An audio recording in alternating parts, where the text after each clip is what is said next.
Nous allons vous présenter notre projet Adaptadesk.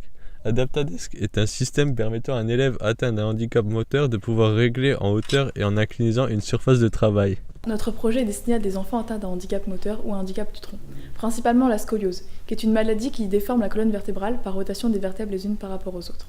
Le principal traitement à cette maladie est le corset redresseur. Il permet de maintenir la colonne vertébrale, cependant il enlève une certaine forme de souplesse à l'écolier. C'est pourquoi, grâce à notre système, les enfants qui portent un corset redresseur peuvent continuer leur traitement tout en ayant un certain confort d'apprentissage.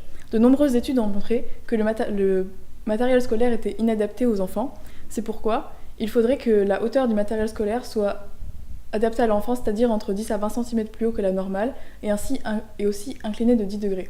Pour les mouvements de la table, nous avons choisi comme actionnaire des systèmes vis-écrous, les vis fixées à l'arbre du moteur et les écrous fixés au bâti. Nous avons d'abord travaillé sur la partie opérative. Après avoir choisi nos solutions techniques, nous avons modélisé le bureau innovant à partir de zéro. Nous l'avons ensuite réalisé au Fab Lab du lycée, majoritairement en acrylique découpé au laser, mais aussi en impression 3D. Alors nous avons dû passer à la réalisation de la partie commande. Pour cela, nous avons choisi de réaliser un circuit imprimé. Notre circuit imprimé va permettre de remplacer une grande partie du câblage traditionnel. Il permet d'avoir tous les composants sur une même plaque et c'est plus facile pour s'y retrouver. On choisit uniquement ce que l'on a besoin plutôt que de brancher plusieurs shields à l'Arduino.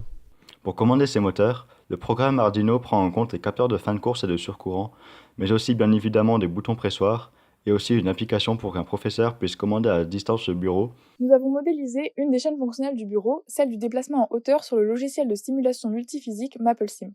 Pour cela, nous avons utilisé un moteur Maxon, car ses caractéristiques sont définies. Cette simulation va permettre de mesurer les écarts entre la simulation, le système réel et les performances définies. Tout d'abord, les écarts entre les performances attendues et les performances simulées. Le respect du cahier des charges. Nous voulions que le bureau soit réglable en hauteur avec un déplacement possible de 200 mm.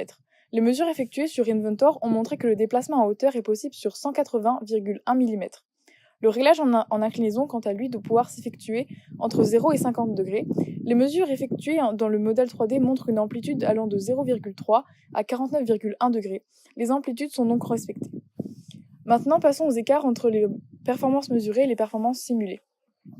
L'écart du courant moteur avec une charge de 10 kg, entre la simulation multiphysique et le test sur le modèle réel. Il y a un écart de 28%. Dans le contexte de la mise en pratique de la démarche de l'ingénieur, nous avons essayé de rapprocher la simulation et le réel en augmentant les frottements pour ainsi réduire ces écarts. Et pour finir, les écarts entre les performances attendues et les performances mesurées.